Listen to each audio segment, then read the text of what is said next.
করব, ছবি তুলবো? না না, ছবি না।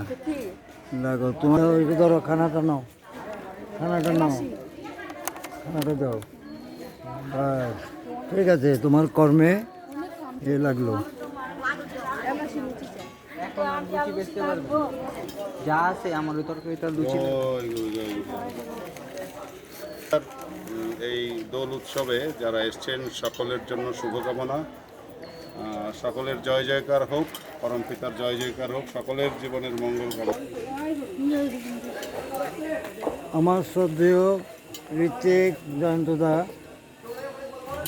ব্যক্তিগতভাবে আমার ছোট ভাই, একই পরিবার আমরা।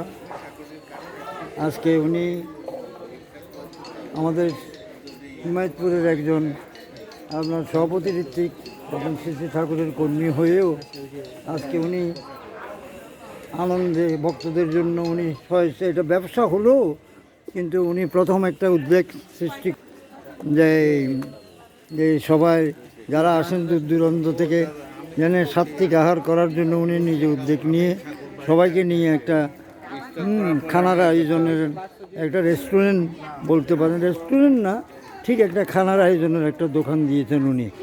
আর আমি কিন্তু একটু নেগেটিভ দৃষ্টিতেও নিই, যেখানে অকর্মণ্য আমার বোমারা আছেন, আমার মেয়েরা আছেন, ঘরে কোনো কাজ করে না, যারা আপনার ঘরে কাজ করে না, আমি এখানে 2-4-5 দিন কেটে যায়, কিন্তু কোনো নাই, ওরা কিন্তু আমার আনন্দবাজারে তরকারি কুটার কোনো সাহায্য করে না।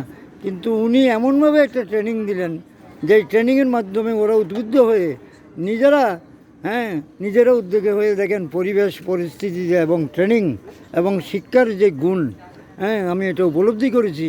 এটা দোকান নয়, এটা অনেক কিছু শিক্ষা। আমার স্ত্রী তো দেখি যে এখানে, আমি বলি যে আমি ঘরে গিয়ে বলবো তোমার ভাইদেরকে, উনি এখানে দোকানে কিন্তু ইন্ডিয়াতে কিন্তু এই জিনিসটা দেখেছি, কাজের কোনো সমালোচনা নাই, কিন্তু ওখানে একটা জিনিস দেখলাম যে আমার স্ত্রীও দেখি যে ওখানে কাজের সহযোগিতা কীভাবে করতে চায়, তাদের কাছ থেকে অনেক কিছু শেখার আছে, যে আমরা শুধু বলতেই জানি কিন্তু আমরা করে দেখাই না।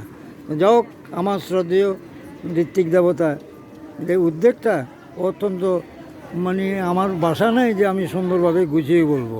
সেখানে আমার একটা দুষ্ট অত্যাচারী একটা ভাগ্নি আছে, আমার অত্যাচারে একটা আমার মামনি আছে, উনি ঢাকা ইউনিভার্সিটিতে এবার আপনার ভর্তি হলেন, সেও দেখি যে এদের সাথে আপনার যুক্ত। আপনার জয়গুরু, আজ এখানেই থাক। জয়গুরু।